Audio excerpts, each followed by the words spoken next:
4 किसी सफल लोकतंत्र की विशेषता उसके नागरिकों के मताधिकार एवं अन्य क्षेत्रों में प्राप्त समानता से है। चर्चा कीजिए। ठीक है, देखिए किसी सफल लोकतंत्र की विशेषता उसके नागरिकों को मताधिकार एवं अन्य क्षेत्रों में प्राप्त समानता से। ठीक है, सफल लोकतंत्र कब कहेंगे? जब जो हम लोग का कानून है, ठीक है, जिसमें हम लोग को मौलिक अधिकार 6 दिया गया है अभी, ठीक है, पहले 7 था, और कुछ कर्तव्य भी है। ठीक है, ये दोनों ही चीजों को अगर यदि सही रूप से लोग पालन करते हैं, है ना, मौलिक अधिकार भी मिल रहा है सभी को, साथ साथ वो अपने कर्तव्य को भी निर्वाह सही से करता है। ठीक है, ज्यादातर लोगों को जिसको कानून समझ में है वो अपना अधिकार को तो जल्दी बोलता है लेकिन कर्तव्य को पे ध्यान नहीं देता है। ठीक है, तो अगर यदि ये सारा चीज सही से हो रहा है तो एक सफल लोकतंत्र है ना, कह सकते हैं। लोकतंत्र में क्या है? जनता के द्वारा शासन। हम लोग अपना शासन खुद करते हैं, कोई नेता या कोई राजा नहीं कर रहा हम लोगों पर शासन। ठीक है, हम लोग जब चाहे नेता को हटा सकते हैं। होते हैं ना, बहुत बड़ा है नेता, तो ऐसा कुछ नहीं है। ठीक है, तो उत्तर देखिए, लोकतंत्र की सफलता इस बात पर निर्भर करती है कि सभी लोगों को मत देने का वैधानिक अधिकार है या नहीं। ठीक है, देखिए सभी लोगों को मत देने का यानी कि वोट देने का अधिकार है कि नहीं। ठीक है, जैसे कोई होता है कि पहले होता था कि जो ऊंचे या धनी लोग होते थे, ठीक है, मतलब बड़ा जात का या धनी आदमी जो होता था वही सिर्फ वोट देता था। तो उसमें क्या होगा?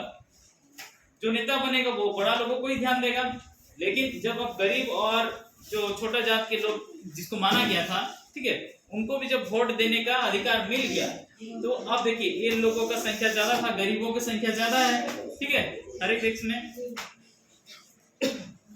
देश में गरीबों की संख्या ज्यादा है, तो अब सरकार क्या करेगा? मजबूरन गरीबों के लिए ध्यान देगा, है ना। गरीब को कैसे भला हो उस पर उसको मजबूरन ध्यान देना पड़ेगा। वो नहीं भी चाहता है दिल से, तो पर भी उसको ध्यान देना पड़ेगा। क्यों? अगर नहीं देगा तो अगले बार वो चुनाव में नहीं जीतेगा, है ना, क्योंकि उसको जीतने नहीं दिया जाएगा। जो गरीबों का ध्यान देगा उस पे लोग ध्यान देंगे। ठीक है, लेकिन फिर भी कुछ गलत हो जाता है, लोग पैसा के लालच में आ जाते हैं, वो गलत बात है। आगे देखिए,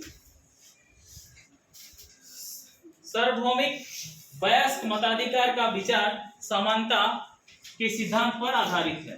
ठीक है, सार्वभौमिक वयस्क मताधिकार क्या है? 18 साल जिसका हो गया है, उससे ऊपर हो गया है, तो उसको वोट देने का पूरा अधिकार है। कोई भी लड़का या लड़की जो भी हो, ठीक है, 18 साल हो गया मतलब वो वोट दे सकता है।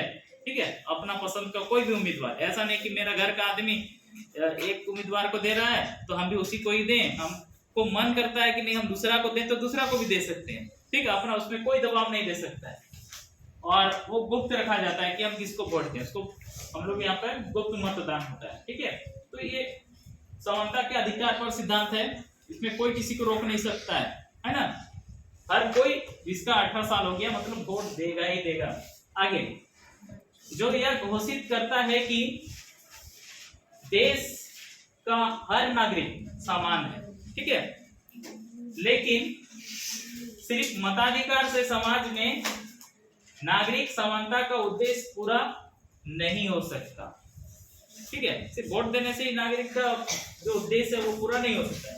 इसके लिए अन्य अवसरों जैसे रोजगार, सार्वजनिक स्थानों के उपयोग, समानता एवं धार्मिक स्वतंत्रता पर भी समानता के कानूनी प्रावधानों की आवश्यकता होती है। ठीक है, सिर्फ वोट देने से नहीं होगा, लेकिन आगे कुछ कानून भी है। जो कानून क्या है?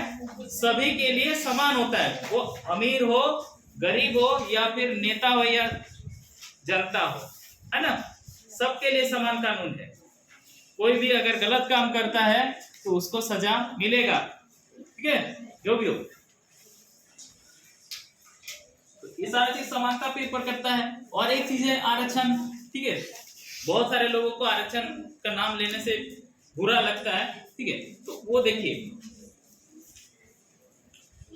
आरक्षण भी इसलिए लाया गया था क्योंकि लोगों को समान किया जाए, ठीक है। जो लोग आगे नहीं आ पा रहे हैं उनको आगे लाने के लिए ये सिस्टम चालू किया गया, ठीक है।